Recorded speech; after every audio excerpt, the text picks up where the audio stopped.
It hurt to be told I was silly, stupid, naive, pick your adjective. But I also knew that there was great truth in what we were trying to do.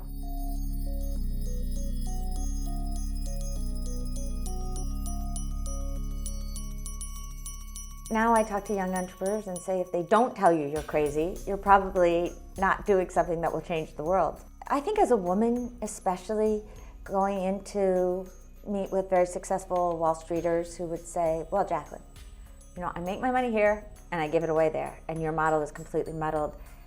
Honey, you just don't understand how business works. There was a sense of fighting my own feelings of smallness, or maybe they're right, and yet I knew they weren't right. And so then just deciding to get up and keep going, and realizing that when you're starting something new, you often get 99 no's, but what matters is the one yes. So much of your work is rooted in this idealism of what's possible. Oftentimes, idealists are seen as naive. How have you been able to keep that idealism and also couple that with a sense of what you've called pragmatism to do the work that you do? We're seeing the world question the traditional uses of capitalism and democracy and globalization.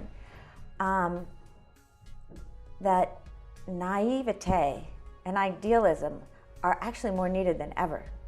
And that there may be a superpower in that, because we're forgetting to listen to each other and to get a sense that we can get things done.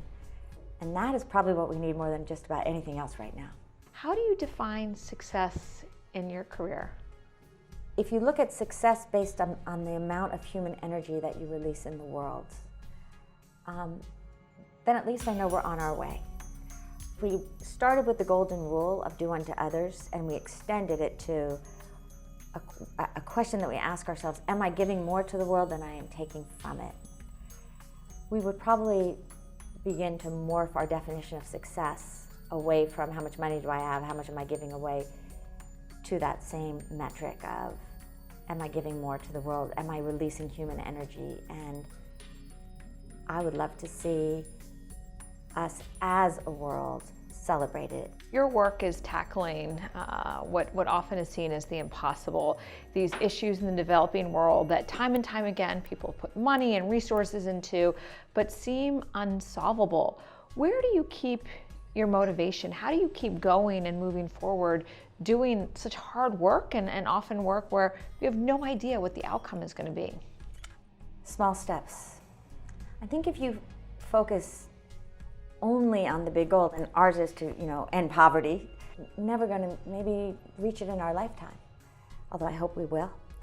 But there are incremental changes that you can see, and you have to hold on to them and then build upon them. If you were to write a letter to yourself of 20, 25 years ago, what advice would you give yourself at that point in time? What do you wish you knew at that point in time in your career?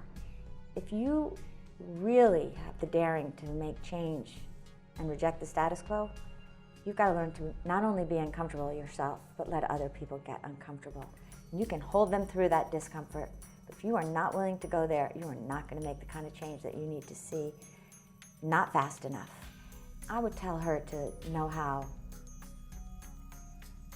good she already was, that she had enough love around her, that it didn't matter if she was likable.